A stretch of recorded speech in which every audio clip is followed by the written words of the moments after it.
ഒരു ജനവിരുദ്ധ ഭരണത്തിന്റെ എല്ലാത്തരം വൈകല്യങ്ങളും പേറുന്ന കേരളം കടുത്ത പ്രതിസന്ധികളിലൂടെ കടന്നുപോകുന്ന ഈ സമയത്ത് അതിനെ ഉറപ്പിക്കുന്ന വിധത്തിൽ ഈ വർഷവും രാജ്യത്തെ സ്വർണ്ണക്കള്ളക്കടത്തിൽ ഒന്നാം സ്ഥാനത്ത് കേരളമാണെന്ന കുപ്രസിദ്ധി സംസ്ഥാനത്തെയാകെ നാണം കെടുത്തിയിരിക്കുകയാണ്. കള്ളക്കടത്ത് മാർഗത്തിലൂടെ 2291 കിലോ സ്വർണം കടത്തിയ ഗുരുതരമായ കുറ്റത്തിന് കഴിഞ്ഞ 4 വർഷത്തിനിടെ 3173 കേസുകളാണ് കേരളത്തിൽ രജിസ്റ്റർ ചെയ്തിരിക്കുന്നത്. കേന്ദ്ര ധനസഹമന്ത്രി പങ്കജ് ചൗധരി പാർലമെന്റിൽ അവതരിപ്പിച്ച റിപ്പോർട്ടിലാണ് സംസ്കാര സമ്പന്നമെന്ന് നാം ഒക്കെ ഊറ്റം കൊള്ളുന്ന കേരളത്തെക്കുറിച്ച് അങ്ങേയറ്റം അപമാനകരമായ ഈ പരാമർശം ഉള്ളത്. 2023 എന്ന ഈ വർഷം മാത്രം 690 കിലോഗ്രാം സ്വർണം കടത്തിയതിന് 728 കേസുകളുമാണ് കേരളത്തിൽ റിപ്പോർട്ട് ചെയ്തിരിക്കുന്നത്. എന്നാൽ പിടിച്ചെടുത്ത സ്വർണത്തിന്റെ 100 മടങ്ങിലേറെ സ്വർണം പിടിക്കപ്പെടാതെ ലക്ഷ്യസ്ഥാനത്ത് എത്തുന്നതും വലിയ ആശങ്കയ്ക്ക് വക നൽകുന്നുണ്ട്. ഗൾഫ് രാഷ്ട്രങ്ങളിൽ നിന്ന് വരുന്നവരെ കാരിയറായി ഉപയോഗിച്ച് അവരുടെ ശരീരത്തിന്റെ നവദ്വാരങ്ങളിലും സ്വർണം കുത്തിത്തിരുകി കേരളത്തിലേക്ക് എത്തിക്കുന്നതിന് ചുക്കാൻ പിടിക്കുന്ന തീവ്രവാദ സംഘടനകൾ കേരളത്തിൽ സജീവമായി പ്രവർത്തിക്കുന്നുണ്ടെന്ന റിപ്പോർട്ടുകൾ നേരത്തെ തന്നെ പുറത്തു വന്നതാണ്.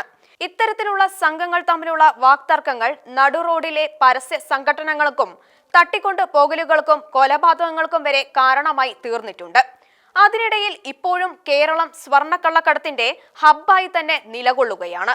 കരിപ്പൂർ, തിരുവനന്തപുരം, കൊച്ചി എന്നീ വിമാനത്താവളങ്ങളാണ് ഇത്തരക്കാരുടെ പ്രധാന താവളങ്ങളായി വർത്തിക്കുന്നത്. കേരളത്തിൽ പിടിയിലാകുന്ന സ്വർണ്ണക്കള്ളക്കടത്തുകാരുടെ പേര് വിവരങ്ങൾ ഭയാനകമായ യാഥാർത്ഥ്യങ്ങളിലേക്കാണ് വിരൽ ചൂണ്ടുന്നത്. എന്നാൽ അതിന്റെ നാണക്കേടോ കേരള സമൂഹത്തിന് മുഴുവനും. സ്വർണ്ണക്കടത്തിലൂടെ ഒഴുകുന്ന പണം ആരുടെ കൈകളിലേക്കാണ് എത്തുന്നത് എന്നറിഞ്ഞുകൊണ്ട് തന്നെയാണ് ഇവിടെ അതിനുള്ള എല്ലാ സാഹചര്യങ്ങളും ഒരുക്കപ്പെട്ട് കൊടുക്കുന്നത്. രാജ്യത്തിനകത്തും പുറത്തുമുള്ള ശാസ്ത്ര രംഗത്തും മെഡിക്കൽ രംഗത്തുമുള്ള വിദഗ്ധരിലധികവും കേരളത്തിൽ നിന്നുള്ളവരാണ്.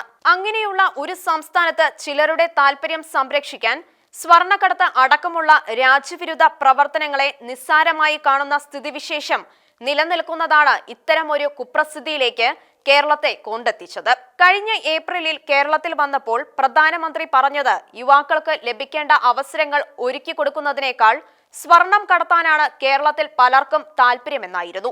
സംസ്ഥാനത്തെ മുഖ്യമന്ത്രിയും കുടുംബവും പല മന്ത്രിമാരുമൊക്കെ സ്വർണ്ണക്കടത്ത് ആരോപണങ്ങളുടെ നിഴലിൽ വന്നവരാണ്.